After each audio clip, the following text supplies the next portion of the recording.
Modern militaries place a huge emphasis on fitness, running, calisthenics, and marching carrying weight. But it hasn't always been this way. So today's video is a little bit of fun, but I thought it was a great opportunity to explore a little known area of military history: fitness. Did those men like Richard Sharp, you bloody old bishop, and Colour Sergeant Bourne All right, nobody told you to stop working. Get sweating. only focus on drill, or were they actually monsters in the gym? Stay with me, because today I'm going to hit the gym and try and find out how fit they were.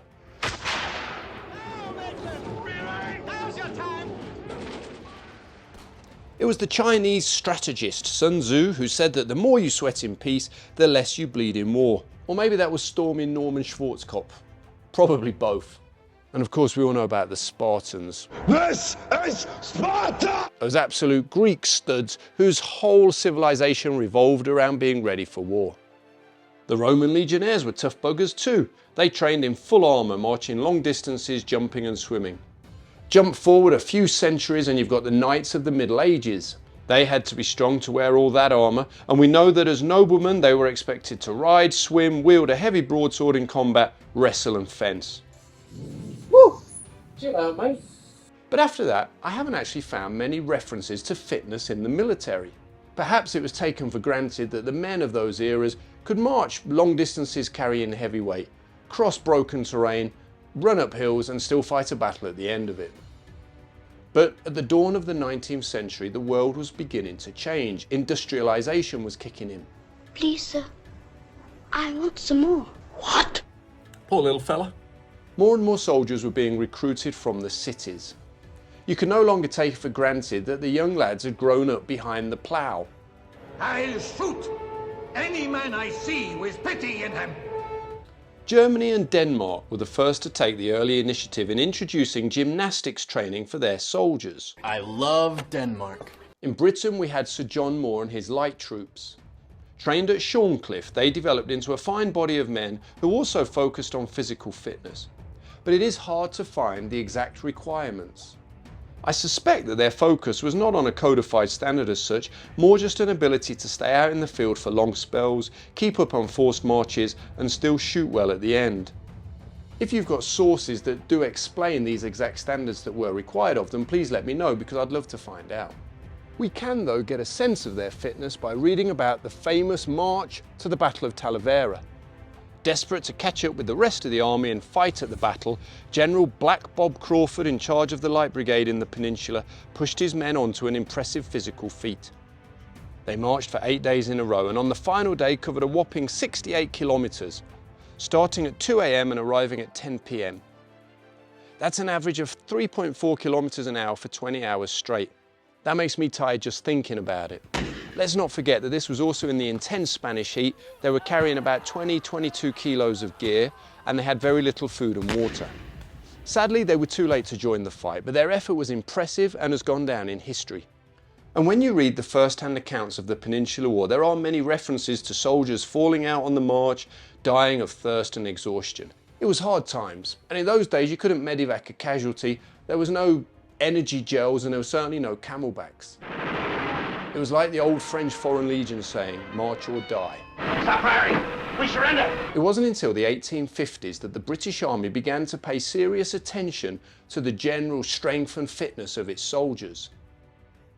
The Crimean War had shown a number of problems with the army, one of which had been the frailty of many new recruits. They simply struggled with the physical demands of life on campaign and had proven more susceptible to illness, especially given the mud, cold and sickness of the Crimean War. After an official military tour of facilities in France and Prussia, What happens on tour stays on tour! it was decided to incorporate gymnastics and physical training into British Army life. These men, Major Frederick Hammersley and the 12 hand-picked NCOs from various units in the army, were given the job. They became known as the Army Gymnastics Staff. Tough-looking lads, aren't they? They soon set about their task and began changing the way soldiers were trained. Initial recruit training in those days was for 3 months, and it was decided that they needed an hour a day in the gymnasium. At the time, yes, I am struggling a bit, the focus was on putting a bit of muscle on the upper body of these skinny lads from the urban slums. Hammersley became known as the father of army gymnastics and was inspector of military gymnasia in Aldershot until 1876. Sadly, he died in 1901, but he left a hell of a legacy. But what were the standards that he and the team from the AGS introduced? Well, they were bloody hard. Can I do it? Can I achieve what they could do? Could you? Men who had made normal progress in training were expected to be able to perform 10 pull-ups. Sure, I would have just scraped through on that one. Bear in mind, I am 45. 14 dips on the parallel bars. Yes, but I barely made it. They had to be able to jump 3 feet high. Now, I don't really know how they did this. I've not been able to find a picture. But what I can tell you is this box I'm practicing on is only 2.5 feet and I barely managed. In fact, I'm such a wimp. It took me 5 minutes to mentally prepare just to do that small jump. I'd never have made it in the paras. What has happened here, quite frankly, gentlemen, it's pathetic. They were also expected to be able to run a mile in 7 minutes. Now, I know I can't do that, so I'm going to save myself the embarrassment and not make you watch it.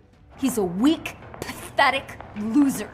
Okay, so I clearly wouldn't have made it as a soldier in the Victorian era, but I don't think you'll be surprised to hear that.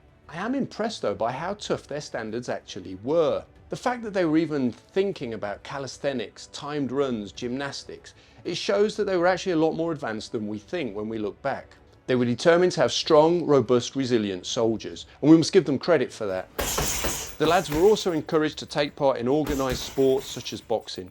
Now, it's hard to compare the Victorian numbers to standards in the modern infantry. I had to do a bit of Googling, but it seems the lads in the British Army now do a test called the Role Fitness Test Soldier that includes a loaded march for time, a fire and manoeuvre element that involves crawling and sprinting, a simulated casualty drag using a 110 kilo bag, and a water can carry, which I also know as a farmer's carry. A bit more technical than in the old days, isn't it? I think it's fair to say fitness tests don't tell the entire story. Our ancestors were, in my opinion, simply born hard as nails. They would march for days on end, food was crap and not very regular, they barely drank enough water, in fact they'd rather drink wine and spirits generally, so they must have been dehydrated most of the time. Their uniforms were impractical, and their accommodation, if they ever had any, was generally horrific. I don't know what they'll do to the enemy. My God, they frighten me. Anyway, I'm interested to know your thoughts. I clearly wouldn't have made the grade as a Victorian era soldier. Would you? Are you ex-military? What were the tests you were expected to perform? And if you're still serving, let me know if you think the Victorian era military standards were for wimps or if they're pretty tough. Could you have taken on the likes of Richard Sharp and Colour Sergeant Baum? Let me know in the comments below. If you want a few more videos on military fitness, let me know, because it's something that does interest me and I'd like to explore more. In the meantime, please share this video, like, comment and subscribe. Let's help military history to continue growing as a subject of interest. Let's get a whole new generation interested. All right, guys, I'll see you next week.